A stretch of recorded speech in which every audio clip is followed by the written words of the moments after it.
ജീവനുള്ള ദൈവത്തിന്റെ പുത്രനായ ക്രിസ്തുവിന്റെ കരങ്ങളിലേക്ക് അങ്ങയുടെ രക്തത്തിന്റെ വിലകളായി ഞങ്ങൾ ഒന്നിച്ച് ഈ ലൈനിലായിരിക്കും. ദൈവത്തിന്റെ പരിശുദ്ധാത്മാവേ, ഇന്ന് ഞങ്ങളോട് സംസാരിക്കണമേ. അവിടുന്ന് കർത്താവേ, നിന്റെ നാമം ശക്തമായ നാമം, നിന്റെ കരം വലിയ കരം. ഇന്ന് സന്ധ്യാസമയം ഞങ്ങളോട് നീ ഇടപെടണമേ കർത്താവേ. കർത്താവിന്റെ കരങ്ങളിൽ ഈ ലൈനിലായിരിക്കുന്ന എല്ലാ ദൈവമക്കളെയും അങ്ങയുടെ ശ്രേഷ്ഠദാസനെയും തിരുക്കരങ്ങളിൽ ഏൽപ്പിക്കുന്നു. കർത്താവിനായി സ്തോത്രം, യേശുവിൻ നാമത്തിൽ തന്നെ ആമേൻ. കർത്താവ് നമ്മെ ധൈര്യത്തോടെ നടത്തുന്നു. അവന്റെ നാമം വാഴ്ത്തപ്പെടുമാറാകട്ടെ. ഉറപ്പും ധൈര്യമുള്ളവനായിരിക്കും എന്ന വിഷയമായിരുന്നു ഞാൻ കഴിഞ്ഞ തവണ ദൈവത്തോടെ ദൈവസന്നിധിയിൽ സംസാരിക്കുവാൻ വിചാരിച്ചതും സംസാരിച്ചതും. ഈ ഉറപ്പും ധൈര്യവും എന്നുള്ള വിഷയം അതൊരു വലിയൊരു മെസ്സേജാണ്, വലിയ വിഷയമാണ്. അത് ഈ പെന്തക്കോസ്തുകാരായ കുഞ്ഞാടിന്റെ രക്തത്താൽ വീണ്ടെടുക്കപ്പെട്ട ക്രിസ്ത്യാനികളായ നമ്മുടെ അവകാശമാണ് ഈ ഉറപ്പ് ധൈര്യം. അതുകൊണ്ടാണ് യോശുവയുടെ പുസ്തകം 1-ാം അധ്യായം 9-ാം വാക്യത്തിൽ പറയുന്നത്, നിന്റെ ദൈവമായ യഹോവ നീ പോകുന്നിടത്തൊക്കെയും നിന്നോട് ഉള്ളത് കൊണ്ട് ഉറപ്പും ധൈര്യമുള്ളവനായിരിക്കുക, ഭയപ്പെടരുത്, ഭ്രമിക്കരുത് എന്ന് ഞാൻ നിന്നോട് കൽപ്പിച്ചുവല്ലോ. ആമേൻ. ഇന്ന് പാസ്റ്റർ അല്പം സമയം മുന്നേ പറഞ്ഞു, ഈ പോരാടി പ്രാർത്ഥിക്കണം, കുടിച്ച് പ്രാർത്ഥിക്കണം. ഞാൻ നോർത്ത് ഇന്ത്യയുടെ ദേശത്ത് സുവിശേഷവേദം കഴിഞ്ഞ് കേരളത്തിൽ എന്റെ മാതാവിനെ പിതാവിനെ കാണാനായി പോയ സമയത്ത് എറണാകുളത്ത് ഒരു ചർച്ചിലേക്ക് എന്നെ വിളിച്ചു ദൈവവചനം ശുശ്രൂഷിക്കുവാനായി. ഞാൻ അവിടെ ചെന്നപ്പം അതിനു മുന്നേ ഞാൻ കാര്യം പറയാം. ഈ ദൈവത്തിന്റെ പ്രവൃത്തി മനുഷ്യന്റെ ബുദ്ധിക്ക് അപ്രമേയമാണ്. മനുഷ്യർക്കത് ചിന്തിക്കാൻ പറ്റത്തില്ല. പക്ഷെ ദൈവാത്മാവുള്ള ഒരു വ്യക്തിക്ക് മനസ്സിലാവും. ദൈവത്തിന്റെ പ്രവൃത്തിയെ ആർക്കും അതിങ്ങനെയാണ് അങ്ങനല്ല. ദൈവം നമുക്കൊരു ഉറപ്പുണ്ടായിരിക്കണം, നമുക്കൊരു ധൈര്യം ഉണ്ടായിരിക്കണം. ഞാൻ അനൗൺസ് ചെയ്യുമ്പോൾ This conference has reached its maximum duration and will end in 1 minute. Meeting നടക്കുമ്പോൾ ജോയ് ബ്രദർ, ഇത് 1 മിനിറ്റിനകം ലൈൻ കട്ടാവും, റീഡയൽ ചെയ്യണം കേട്ടോ. ഓക്കെ. മീറ്റിംഗ് നടക്കുന്നുകൊണ്ടിരിക്കുന്ന സമയത്ത് ഒരു 65 വയസ്സ് പ്രായമുള്ള ഒരു അമ്മച്ചി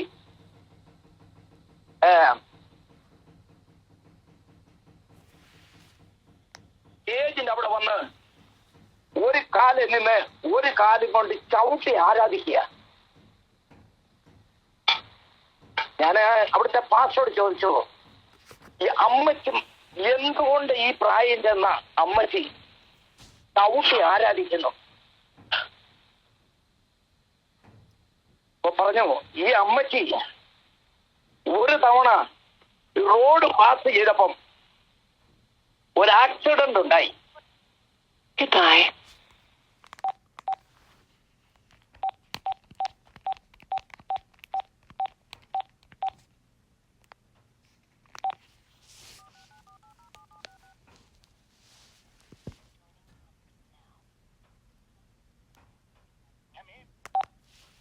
ഈ അമ്മച്ചിക്ക് ഒരു ആക്സിഡന്റ്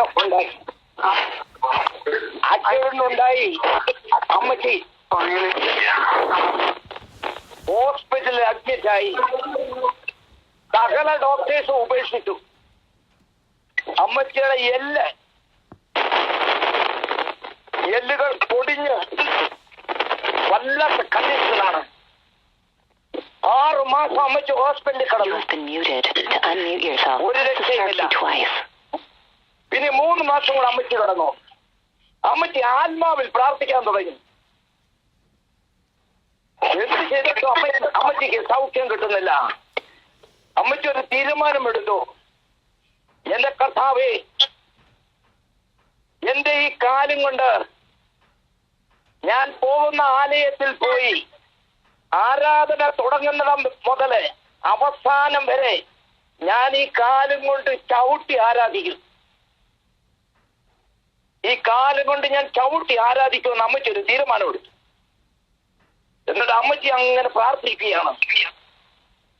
ഏകദേശം 1 മാസം കൂടെ അമ്മച്ചി ഹോസ്പിറ്റൽ അഡ്മിറ്റ് ആയി. അതിനുശേഷം അമ്മച്ചി ആരോഗ്യമുള്ള കാലോടുകൂടി ഹോസ്പിറ്റൽ വിട്ടു. അമ്മച്ചി ദൈവസേനയിലെടുത്തൊരു തീരുമാനം. അമ്മച്ചി അന്ന് ഞാൻ കാണുമ്പോൾ 8 വർഷമായിട്ട് ഈ അമ്മച്ചി അവിടെ ചവിട്ടി ആരാധിച്ചുകൊണ്ടിരിക്കുക.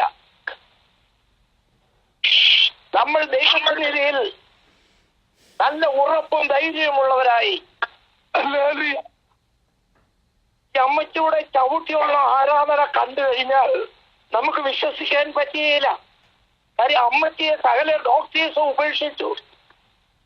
യാതൊരു ഹോപ്പുമില്ലാതിരുന്നപ്പോൾ കർത്താവിന്റെ സന്നിധിയിൽ ഈ അമ്മച്ചി എടുത്ത തീരുമാനത്തിൽ ദൈവം പ്രവർത്തിച്ചു.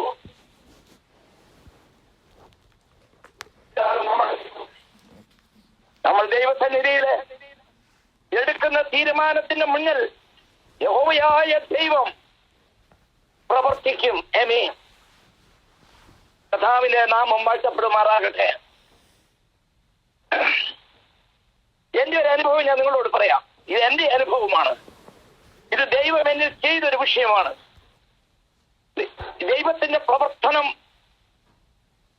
ദൈവത്തിന്റെ പ്രവൃത്തി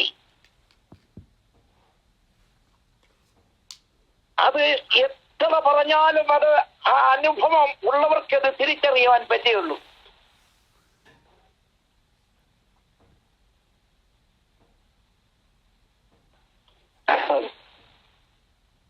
എന്റെ കാൽ ഒരു ദിവസം, ഇപ്പോഴല്ല ചില വർഷങ്ങൾക്ക് മുമ്പ്, എന്റെ കാൽ ഒരു കാല് 45 അടി താഴ്ച, ഞാൻ പറഞ്ഞോ എന്നൊരു സംശയമുണ്ട്. ഈ ദൈവത്തിന്റെ ഈ പ്രവൃത്തി 45 അടി താഴ്ചയുള്ള ഒരു പൊട്ടക്കിണറ്റിൽ വീണ് അടിച്ചു പൊട്ടിച്ച് ലെവല് ചെയ്ത് എന്നെ ക്രിസ്ത്യാനിയാക്കിയ.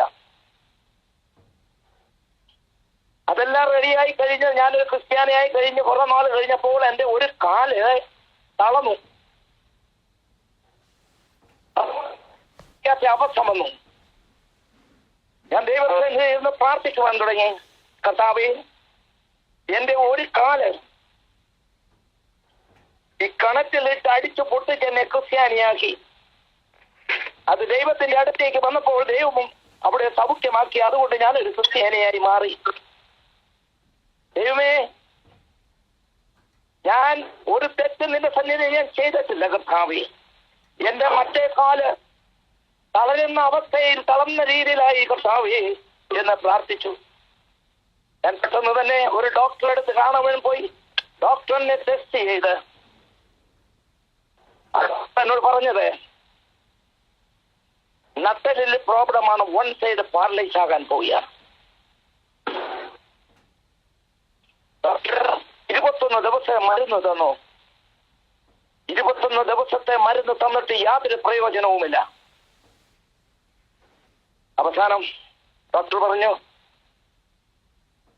ഞാൻ ഒരു 21 ദിവസത്തോടെ ഹൈ ഡോസ് തരാം, പക്ഷെ ഹോപ്പില്ല. ഹോപ്പില്ലെങ്കിൽ ഓപ്പറേഷൻ ചെയ്യണം. ഓപ്പറേഷൻ ചെയ്താൽ ഹോപ്പില്ല. നിങ്ങൾ പറഞ്ഞാൽ ഓപ്പറേഷൻ ചെയ്യാം, പക്ഷെ പ്രയോജനമില്ല. നട്ടലിന്റെ ഓപ്പറേഷനാണ്. തീർച്ചയായും 1 സൈഡ് പാരലൈസ് ആയിപ്പോകും.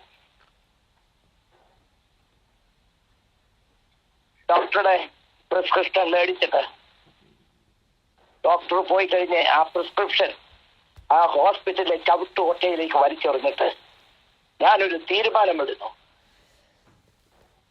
എന്റെ കർത്താവേ, നിനക്കെന്നെ സൗഖ്യമാക്കുവാൻ കഴിയും. നീ സൗഖ്യദായകനാണ്. നിന്റെ ആത്മാവ് എന്നിലുണ്ട് കർത്താവേ. ഞാൻ 3 ദിവസം ഉപവാസത്തോടും പ്രാർത്ഥനയോടും നിന്റെ സന്നിധിയിൽ ഇരിക്കുവാൻ പോവുകയാണ്. എന്റെ 3ാമത്തെ ദിവസം കഴിഞ്ഞു കഴിയുമ്പോൾ എന്റെ കർത്താവ് എനിക്ക് സൗഖ്യം തരും. ദൈവമക്കളെ, ഒരു കാല് തളർന്ന് മറ്റേ കാല് നടക്കാം. ആ ഒരു കണ്ടീഷനിലാണ്. ആലോചിച്ച് നോക്കണം. ഒരു വലിയ പാത്രത്തിൽ കന്നാസിൽ വെള്ളം തിളപ്പിച്ച് വെച്ച് ഉപവാസത്തിലിരിക്കുകയാണ്. ഇവിടെ അല്ലത്, അബുദാബി വെച്ചാണ്.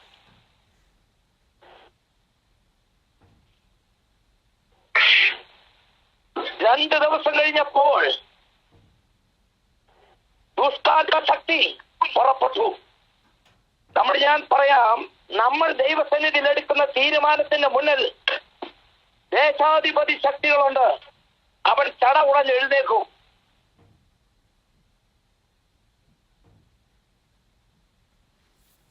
രണ്ട് ദിവസം കഴിഞ്ഞപ്പോൾ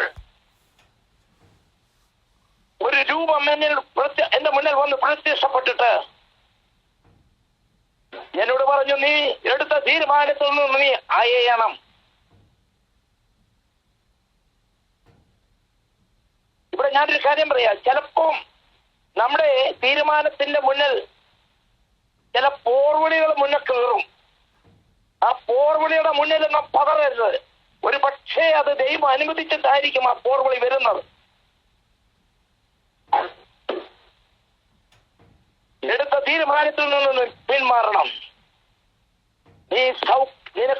നിനക്ക് സൗഖ്യം കിട്ടുകയില്ല. എടുത്ത തീരുമാനത്തിൽ നിന്ന് മാറണം.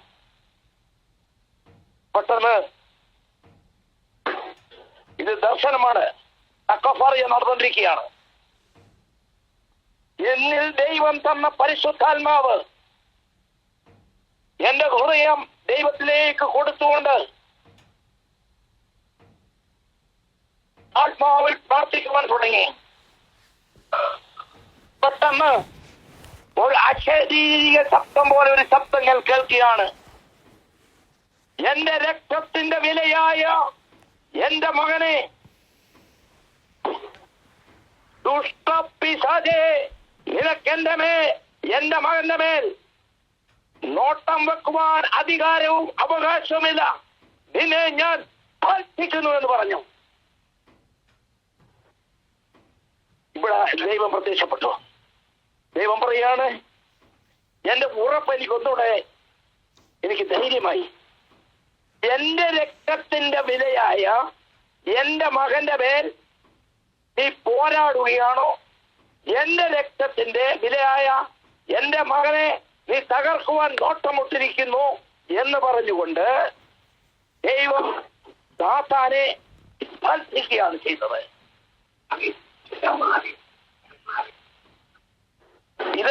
ഈ അനുഭവം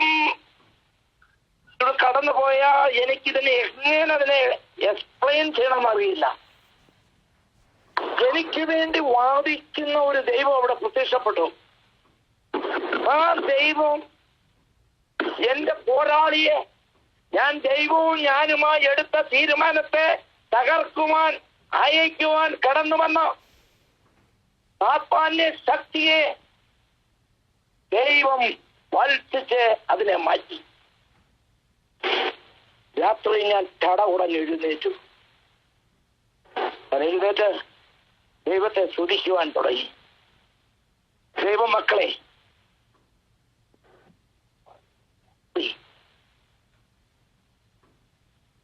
എന്റെ കാലിന്റെ വേദന, ആ തളർച്ച മാറി. ഇന്നും ആ കാലും കൊണ്ട് ഞാൻ നടക്കുന്നു. എന്റെ കർത്താവിന്റെ നാമം വാഴ്ത്തപ്പെടുമാറാകട്ടെ.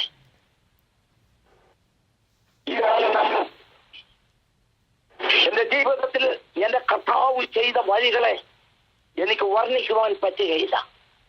അത് വിശ്വാസത്തിൽ നാം വിശ്വാസത്തിൽ നിലനിൽക്കണമെങ്കിൽ നമ്മൾ ഉറപ്പും ധൈര്യമുള്ളവരായിരിക്കണം. നമ്മൾ തീരുമാനമെടുക്കണം. നമ്മുടെ തീരുമാനത്തിലാണ് നമ്മൾ തീരുമാനമെടുക്കാതെ നമ്മുടെ ക്രിസ്തീയ ജീവിതത്തിൽ നാം മുന്നോട്ട് പോയാൽ ദൈവത്തിന് പ്രവർത്തിക്കുവാൻ കഴിയുകയില്ല.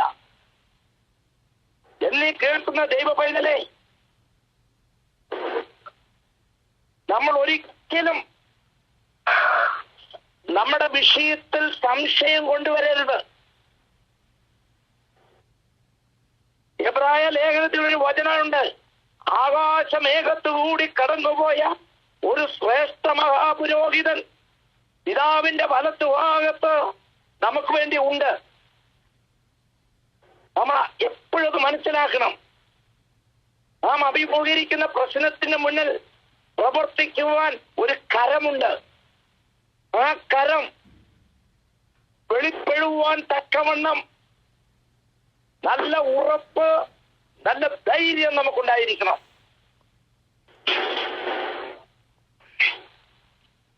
നമ്മുടെ കയ്യിലിരിക്കുന്ന വേദപുസ്തകത്തിനകത്ത് ഉൽപ്പത്തി തൊട്ട് വെളിപ്പാട് വരെ അസാധ്യമെന്നൊരു വാക്കില്ല കേട്ടോ. ഞാൻ നോക്കാമെന്നൊരു വാക്കില്ല. ഊവേ ഊവേ എന്നുള്ളൂ. ആ ഊവേ ഊ എന്നുള്ള വാക്ക് അത് നമുക്ക് വേണ്ടി വെച്ചിരിക്കുന്ന വാക്കുകളാണ്.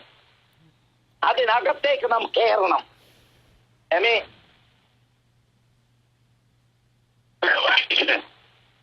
അങ്ങനെ അതിന് മുന്നൊരു സംഭവം നടന്ന് പറയാം.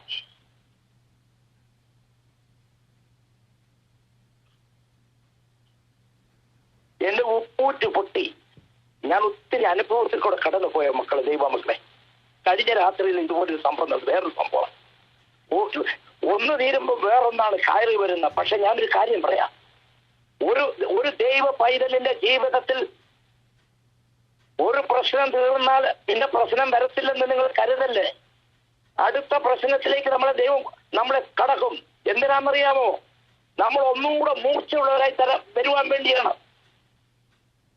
നമ്മൾ ഓരോ പ്രശ്നത്തെ ചവിട്ടി ഒതുക്കി പോരാടി പ്രാർത്ഥിച്ച് അതിന്മേൽ ജയമെടുത്ത് മുന്നോട്ട് പോകുമ്പോൾ വേറൊരു പ്രശ്നം കയറി വരും. അവിടെ ഇതുപോലെ പോരാടണം.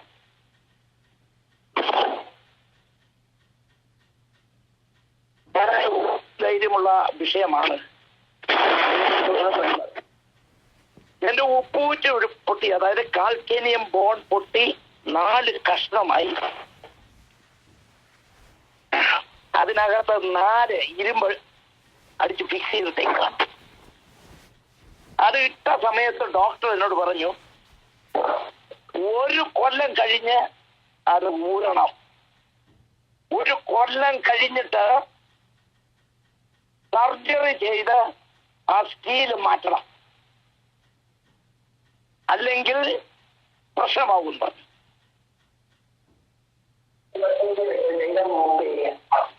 ഹോസ്പിറ്റലിൽ കടന്നുകൊണ്ട് ദൈവമക്കളെ, കുറച്ചു മുന്നേ പാസ്റ്റർ പറഞ്ഞു, സൂര്യാവി അവിടെ നിൽക്കണ എന്ന് പറഞ്ഞാൽ അവിടെ നിൽക്കും നമ്മുടെ വാക്കിന്.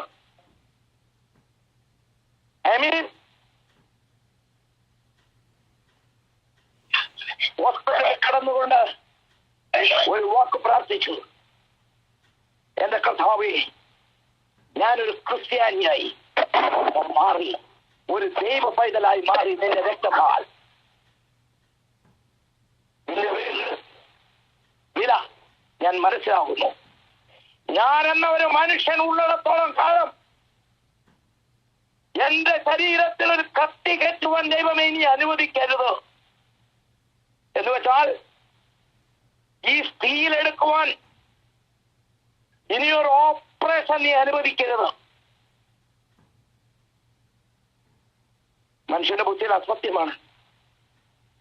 4 സ്റ്റീൽ അടിച്ച് ഓപ്പറേഷൻ ചെയ്ത് കാലിനകത്ത് കയറ്റി ഇട്ടിട്ട് 1 കൊല്ലം കഴിഞ്ഞ് എടുക്കണമെന്ന് ഡോക്ടർ പറഞ്ഞിട്ടിരിക്കുക. 1 വർഷം കഴിഞ്ഞ് ഹോസ്പിറ്റലിൽ നിന്ന് ഡിസ്ചാർജ് ആയപ്പോൾ ആ ബെഡേ കടന്ന് ഞാൻ പ്രാർത്ഥിച്ചു, ഈ കാലിൽ ഇനി ഒരു ഓപ്പറേഷൻ ദൈവമേ നീ നടത്തുവാൻ പാടില്ല. ഞാൻ എന്ന മനുഷ്യനിൽ ഇനി ഒരു സർജറി നടത്തുവാൻ പാടില്ല.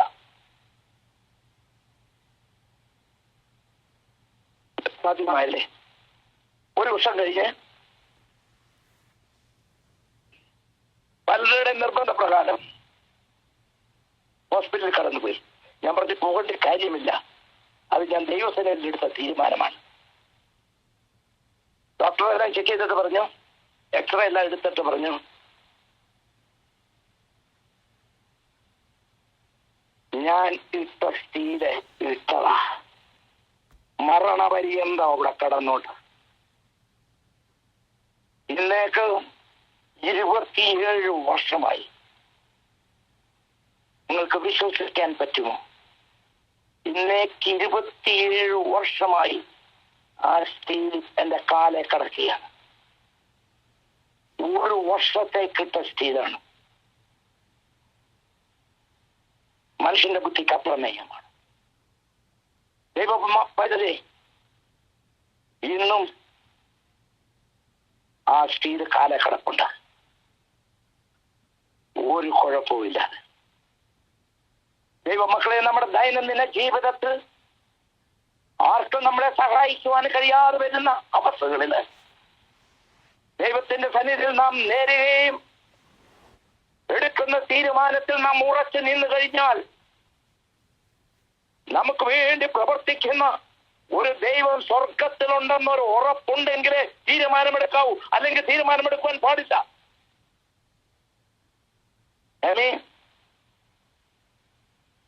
സ്വർഗത്തിലൊരു ദൈവം നമുക്കുണ്ടെന്ന് നാം ഉറയ്ക്കുമ്പോൾ നമ്മുടെ അവസ്ഥയ്ക്ക് മാറ്റം വരും, നമ്മുടെ സംസാരത്തിന് മാറ്റം വരും, നമ്മുടെ ആരാധനയ്ക്ക് മാറ്റം വരും, നമ്മുടെ നമ്മുടെ വിശ്വാസത്തിന് മാറ്റം വരും, നമ്മുടെ എല്ലാവിധ വിഷയത്തിലും മാറ്റങ്ങൾ സംഭവിക്കും.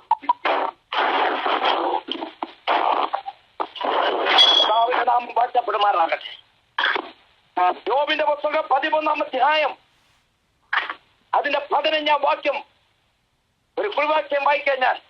യോബിന്റെ പുസ്തകം 13-ാം അധ്യായം അതിന്റെ 15-ാം വാക്യം. അത് ഇങ്ങനെയാണ്: അവൻ എന്നെ കൊന്നാലും ഞാൻ അവനെ കാത്തിരിക്കും.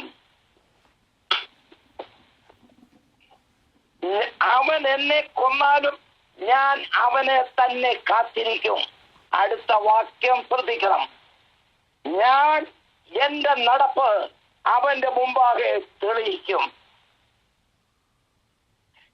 ഇത് കൊച്ചു വിഷയമല്ല. ഞാൻ എന്റെ നടപ്പ് ദൈവത്തിന് മുമ്പാകെ തെളിയിക്കും.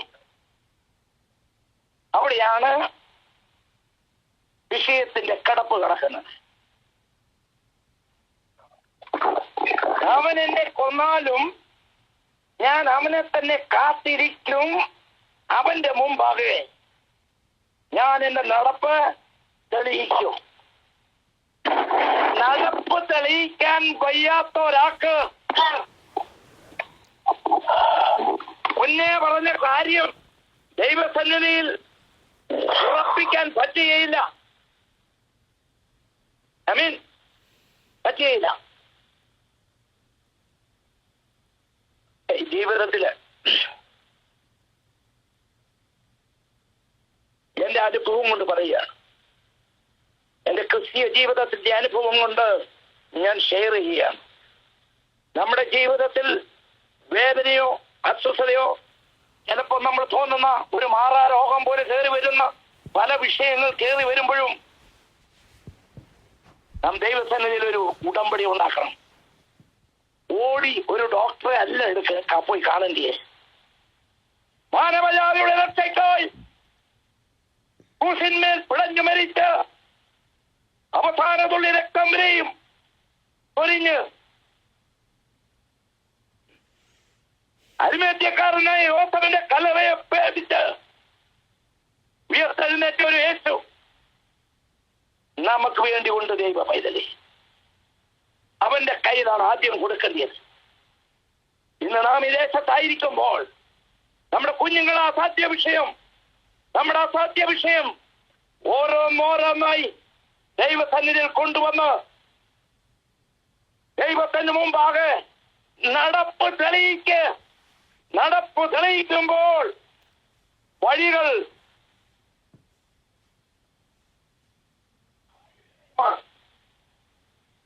ഞാനൊരു ദിവസം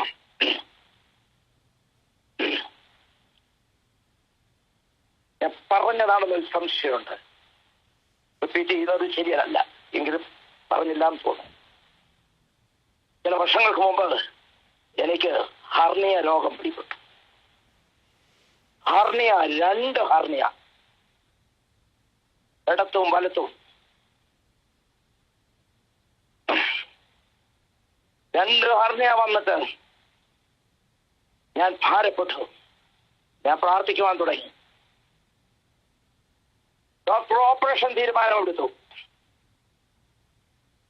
ഹർണിയ, ദൈവമക്കളെ ഒരു കാര്യം പറയാം, ഹർണിയ ഓപ്പറേഷൻ ചെയ്യണമെങ്കിൽ കത്തി വെച്ച് മുറിക്കണം. പക്ഷെ ഞാനൊരു തീരുമാനമെടുത്തിട്ടുണ്ട് 28 വർഷം മുന്നേ. എന്റെ ബോഡിയില് ഒരു കത്തി കയറ്റാൻ പാടില്ല. വിശ്വസിക്കുക. അങ്ങനെ ഇരിക്കുന്ന സമയത്ത് ഫോർട്ട് ഒരു മീറ്റിങ്ങിന് ഞാൻ പോകേണ്ടി വന്നു. അവിടെ ശുശ്രൂഷ കഴിഞ്ഞ് ഹോട്ടൽ കോൾ ചെയ്തു. ആ സമയത്ത് അവിടെ നടന്ന അത്ഭുതം ഭയങ്കരമായിരുന്നു. അവിടെ നടന്ന ദൈവപ്രവൃത്തി കണ്ട് ഞാൻ ദൈവത്തെ മഹത്വപ്പെടുത്തി. തിരിച്ചെന്റെ ഭവനത്തിൽ വന്നു.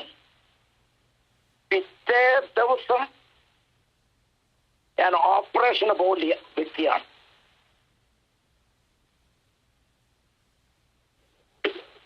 കടച്ചു പ്രാർത്ഥിക്കുവാൻ തുടങ്ങി. ഈ ദൈവവചനം വെച്ചുകൊണ്ട് നമ്മൾ പ്രാർത്ഥിക്കണം. ദൈവവചനത്തിൽ എഴുതിയിരിക്കുന്ന വെളിപ്പാടും ദൈവവചനത്തിൽ എഴുതിയിരിക്കുന്ന ആ ഉറപ്പും ധൈര്യവും നമ്മുടെ ജീവിതത്തിൽ പ്രാർത്ഥനയിൽ നാം ഉരുവിട്ട് പ്രാർത്ഥിക്കണം.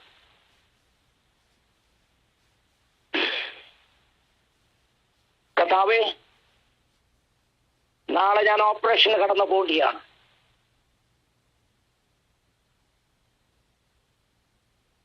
അവിടെ ദൈവം ചെയ്ത പ്രവൃത്തി ഞാൻ കണ്ടു. ഞാൻ ദൈവസന്നിധിയിലെടുത്ത തീരുമാനം എന്റെ ആ അപ്പോയിന്റ്മെന്റ് പേപ്പർ വലിച്ച് ട്രാഷ് ബാഗിനകത്ത് ഇട്ടിട്ട് ഞാൻ പ്രാർത്ഥിക്കുവാൻ തുടങ്ങി. പ്രാർത്ഥിച്ച് ഏതോ ഒരു രാത്രി നല്ല സമയമായപ്പോ കിടന്നു ഉറങ്ങിയപ്പോൾ ദൈവമക്കളെ വിശ്വസിക്കുക. 2 വട്ടം എന്റെ റൈറ്റ് ആം ലെഫ്റ്റ് സൈഡിലേക്ക് വന്ന് ഹിറ്റ് ചെയ്തു. 2 വട്ട് പോലെ 2 സാധനം വന്ന് എന്റെ ഹർണിയയിലേക്കാണ് വന്ന് ഹിറ്റ് ചെയ്യുന്നത്. ആ വട്ട് കറക്കി എന്റെ ബോഡിയിൽ നിന്ന് ഇറങ്ങിപ്പോയി. ഞാൻ ചാടി എഴുന്നേറ്റു.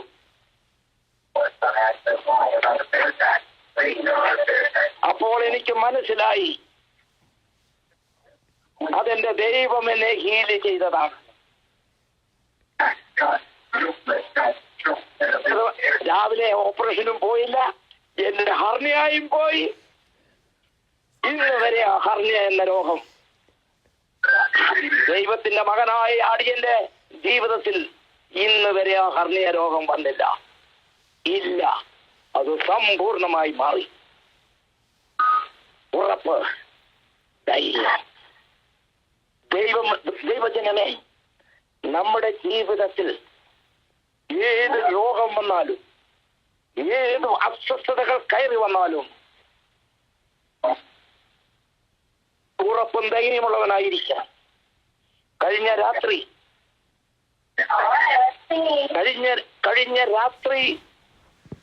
അതിഭയങ്കരമായ ഒരു പോരന്റെ ശരീരത്തിലേക്ക് കാഞ്ഞടിച്ചു.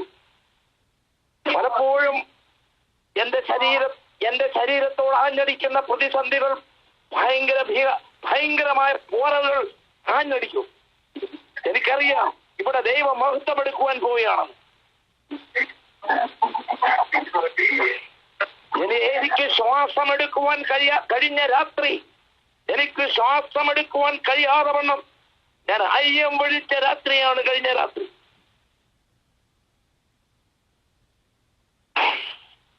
എന്റെ വൈഫ് പറഞ്ഞു എമർജൻസി പോകാം. ഞാൻ പറഞ്ഞു ഞാനിപ്പോ എമർജൻസിയിലല്ല പോകുന്നത്, ഞാൻ മുട്ടയിലേക്കൊന്ന് പ്രാർത്ഥിക്കുവാൻ പോവുകയാണ്. ദൈവ പൈതലേ, കഴിഞ്ഞ രാത്രിയിൽ ഒരു പ്രാർത്ഥന പ്രാർത്ഥിച്ചു.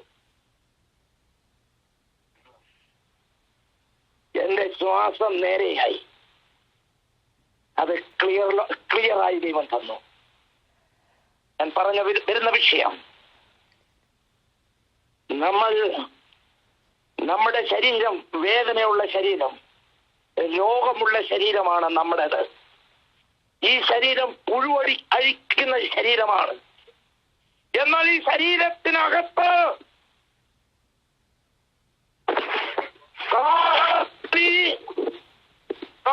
ധ്വനിയിൽ അപ്രത്യക്ഷമായി മാറുന്ന ഒരു മോട്ടോർ ബോഡിക്കകത്ത് ദൈവത്തിന്റെ ആത്മാവിനെ ദൈവം നിക്ഷേപിച്ചു വെച്ചിരിക്കുകയാണ്. അതിനെ ആക്ഷൻ പദവിയിലേക്ക് കൊണ്ടുവരണം. നമ്മളിലുള്ള പരിശുദ്ധാത്മാവ് അതിനെ പോഷിപ്പിക്കണം. എങ്ങനെ?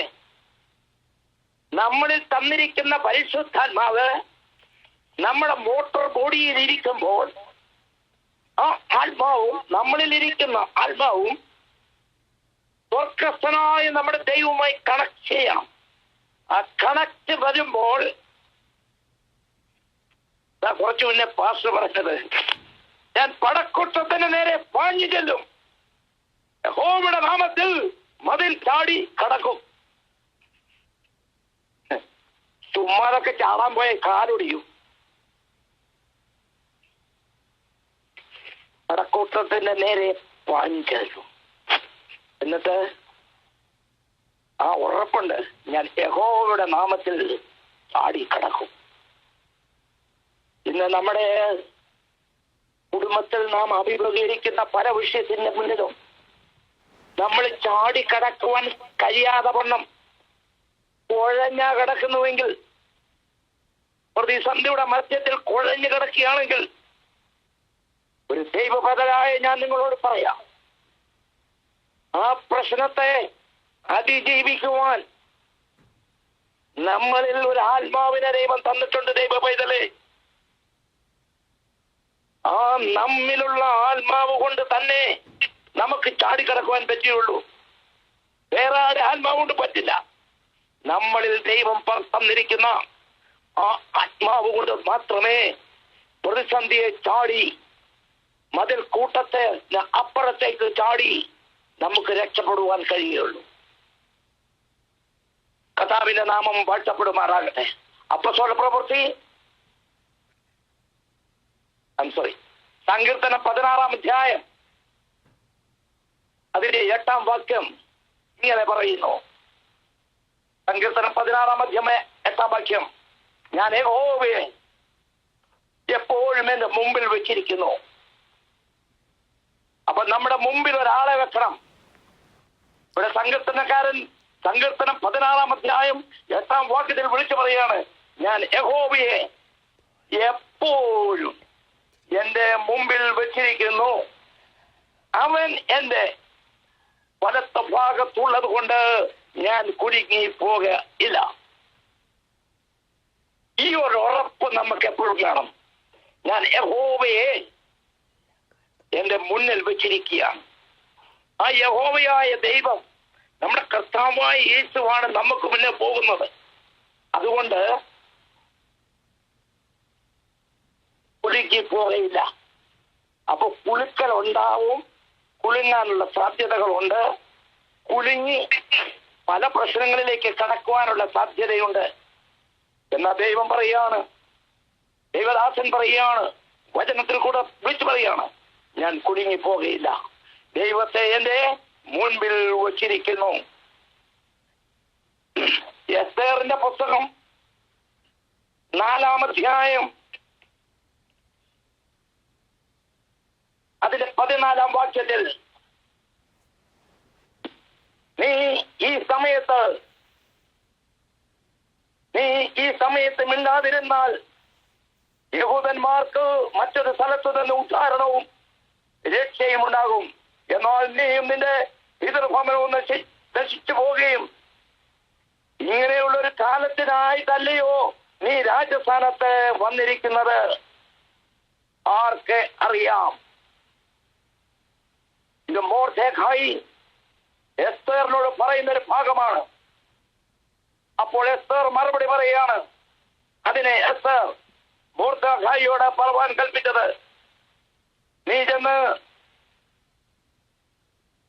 ശൂശാനിലുള്ള എല്ലാ യഹൂദന്മാരെയും ഒന്നിച്ചു കൂട്ടി നിങ്ങൾ 3 ദിവസം രാവും പകലും തിന്നുകയോ കുടിക്കുകയോ ചെയ്യാതെ എനിക്ക് വേണ്ടി ഉപവസിപ്പീൻ. ഞാനും എന്റെ ബാല്യക്കാരത്തെയും അങ്ങനെ തന്നെ ഉപവസിക്കും. പിന്നെ ഞാൻ കണ്ടോ, പിന്നെ ഏതാ യഹോവയെ എന്റെ മുമ്പിൽ വെച്ചിരിക്കുകയാണ്. ഉപവാസത്തിനും പ്രാർത്ഥനയിലും ഉപവാസത്തിലിരിക്കുകയാണ്. ഞാൻ നിയമപ്രകാരമല്ലെങ്കിലും രാജാവിന്റെ അടുക്കൽ ചെല്ലും. അടുത്ത വേർഡ് പറയുക, ഞാൻ നശിക്കുന്നുവെങ്കിൽ നശിക്കട്ടെ. ആണോ? ഈ എസ്തേറിന്റെ ധൈര്യം എവിടുന്ന് വന്നു? എസ്തേർ എന്ന ആ രാജ്ഞിയെടുത്ത ആ തീരുമാനത്തിൽ ഇസ്രായേൽ ജനത്തെ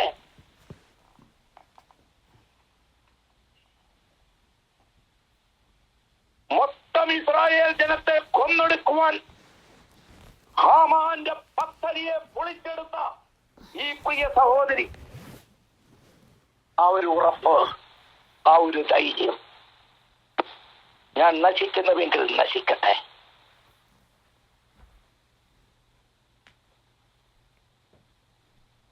നമ്മുടെ ദൈവിക കാര്യപരിപാടിയിൽ നാം നല്ല ഉറപ്പ് വേണം. അതിന് കോംപ്രമൈസ് ഇല്ല. ദൈവിക കാര്യപരിപാടിയിൽ കോംപ്രമൈസ് ഇല്ല. ആദ്യം മനസ്സിലാക്കണം. എന്ന് വെച്ചാൽ എന്റെ കർത്താവിന് അത് ചെയ്യുവാൻ കഴിയും. അവിടെയാണ് ദൈവത്തിന്റെ പ്രവർത്തനം വെളിപ്പെടുന്നത്. എന്റെ സമയം അതിക്രമിച്ചു, 9 പോവുകയാണ്. സമയമുണ്ട്, മുന്നോട്ടെടുത്ത് കുഴപ്പമില്ല. സമയം 9:15 വരെ എടുക്കാം. ഇവിടെ കർത്താവിന്റെ ദാസി പറയുകയാണ്, ഞാൻ നശിക്കുന്നുവെങ്കിൽ നശിക്കട്ടെ. എന്ന് വെച്ചാൽ കർത്താവിന് വേണ്ടി നാം എടുക്കുന്ന തീരുമാനത്തിലാണ് ദൈവം പ്രവർത്തിക്കുന്നത്. പ്രാരംഭത്തിൽ ഞാൻ പറഞ്ഞു, ആ അമ്മച്ചി ആശുപത്രിയിൽ കിടന്നുകൊണ്ടെടുത്തൊരു തീരുമാനമാണ്, എനിക്കിത് സൗഖ്യം തന്നാൽ ഞാൻ എന്റെ ആലയത്തിൽ പോയി ചവിട്ടി ആരാധിക്കും. ഞാൻ ആദ്യമായിട്ട് കാണുന്ന ഒരു അമ്മച്ചി ഇതുപോലെ ചവിട്ടി ആരാധിക്കുന്നു. ഉൾസീറ്റില് പാസ്റ്ററുടെ ഒരു സൈഡിൽ നിന്നുകൊണ്ട് പാട്ടുകാരുണ്ട്, പക്ഷെ പാസ്റ്റർ ഒരു സൈഡിൽ നിന്നിട്ട് അമ്മച്ചി ചവിട്ടുക ആരാധിക്കുന്നു. ദൈവസന്നിധിയിലെടുക്കുന്ന തീരുമാനം മനസ്സിലാക്കണം. നമ്മൾ ഇതുവരെയും നമ്മളും നമ്മുടെ കുഞ്ഞുങ്ങളും നമ്മുടെ കുടുംബവുമായി നാം ഈ ദേശത്തെ ഇങ്ങനെ ജീവിക്കുന്നത് എന്തുകൊണ്ട്? നാം ദൈവത്തെ സത്യത്തിലും ആത്മാവിലും ആരാധിക്കുവാനായി ദൈവം നമ്മെ വേർതിരിച്ചെടുത്തു. നമ്മുടെ പത്തത്ത സഭകളെയും പാരമ്പര്യ ബന്ധനങ്ങളെയും അതിന്റെ അമ്മിക്കയറുകളെയും അടിച്ച് പൊട്ടിച്ച് പുറത്ത് ചാടിയ ദൈവമക്കളെ,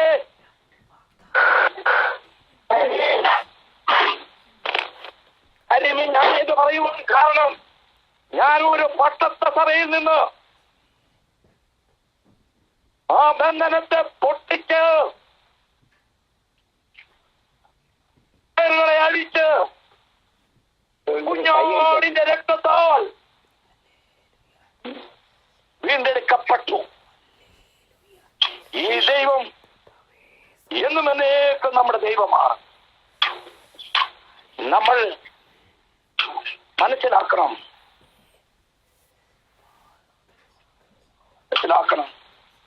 നമ്മുടെ ശക്തി നമ്മൾക്ക് മനസ്സിലാകുന്നില്ല. നമ്മുടെ പ്രിയ സഹോദരൻ യോശുവയും കാലേബും ഈ ഗീതയോടുമൊക്കെ ആരായിരുന്നു? അവരൊക്കെ എങ്ങനെ പ്രവർത്തിച്ചു? അവരിലൊക്കെ വ്യാപരിച്ച ദൈവത്തിന്റെ ശക്തി, അപ്പോസ്തലനായ പൗലോസിന്റെ ജീവിതത്തിൽ വ്യാപരിച്ച ദൈവശക്തി ഈ നാളുകളിൽ കുഞ്ഞാടിന്റെ രക്തത്താൽ വീണ്ടെടുക്കപ്പെട്ട ദൈവപൈതങ്ങളെ നമുക്ക് പിടിച്ചെടുക്കണം, നമുക്ക് പ്രാപിച്ചെടുക്കണം, നമ്മൾ പോരാടി പിടിക്കണം.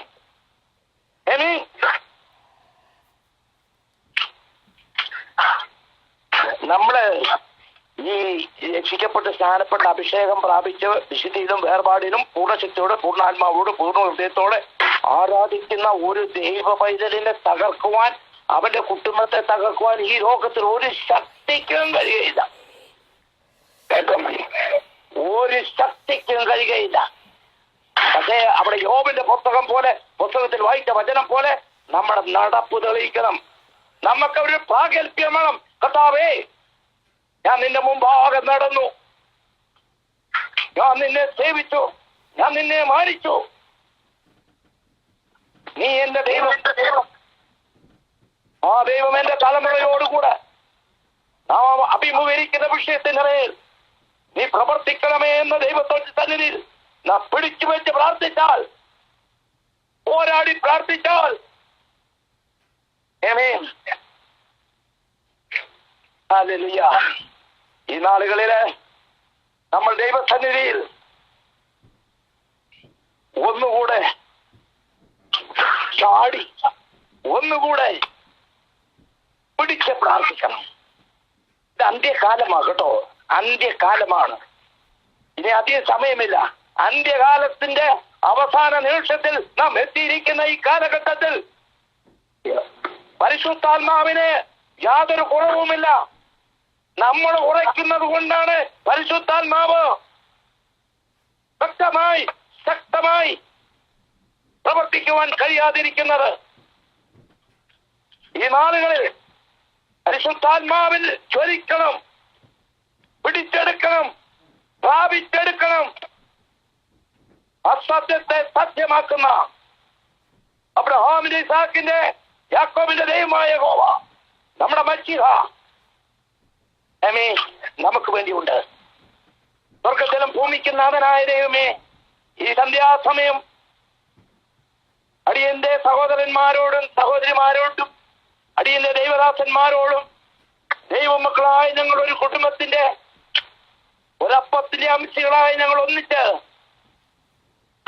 ഈ ലൈനിൽ കടന്നു വന്ന് കർത്താവും ദൈവമായ യേശുവേ അങ്ങേ ആരാധിക്കുവാൻ രാത്രിയുടെ യാമങ്ങളില് മുഴങ്കാലിൽ നിന്ന് പ്രാർത്ഥിക്കുകയും ആരാധിക്കുകയും ദൈവവചനം ശുശ്രൂഷിക്കുകയും ചെയ്തുകൊണ്ടിരിക്കുന്ന ദാസന്മാര് 24 മണിക്കൂറുകളും ഈ ലൈനിൽ ഈ ഭൂമിയിൽ നിന്ന് സ്വർഗത്തെ ഉയരുന്ന ദൈവശബ്ദം, പ്രാർത്ഥനാ വിഷയങ്ങൾ, ദൈവമക്കൾ പോരാടി പ്രാർത്ഥിക്കുന്ന വിഷയത്തിന്റെ മേൽ കർത്താവും രാജാവുമായ യഹോവേ നീ അത്ഭുതം ചെയ്യണമേ. ഈ പ്രയർ ഗ്രൂപ്പ് മുഖാന്തരം ഈ ദേശവും അനേക രാജ്യങ്ങളിൽ ഈ ലൈനിൽ കയറിക്കൊണ്ടിരിക്കുന്ന വ്യക്തി ജീവിതങ്ങളുടെ ആത്മീയ ജീവിതത്തിനും അവരുടെ ആത്മീയ വർധനയ്ക്കും ഇത് ഉതകുമാറാകട്ടെ എന്ന് പ്രാർത്ഥിക്കുന്നു. ഈ പ്രയർ ഗ്രൂപ്പിനെ ഇത്രത്തോളം കർത്താവ് കൊണ്ടുവന്നു. കർത്താവേ, അങ്ങയുടെ പ്രേതദാസനെ ദൈവം ഉപയോഗിച്ചുകൊണ്ടിരിക്കുന്നതായി സ്തോത്രം. എല്ലാം ഞങ്ങൾക്ക് വേണ്ടി ജീവൻ ബലിയർപ്പിച്ച കർത്താവേ, ഇന്ന് രാത്രിയിലും ഞങ്ങളോട് സംസാരിക്കണമേ. കർത്താവ് പ്രാർത്ഥനകളുടെനായി സ്തോത്രം. യേശുവിൻ നാമത്തിൽ തന്നെ ആമേൻ. ആമേൻ. ആമേൻ. ആമേൻ. ആമേൻ.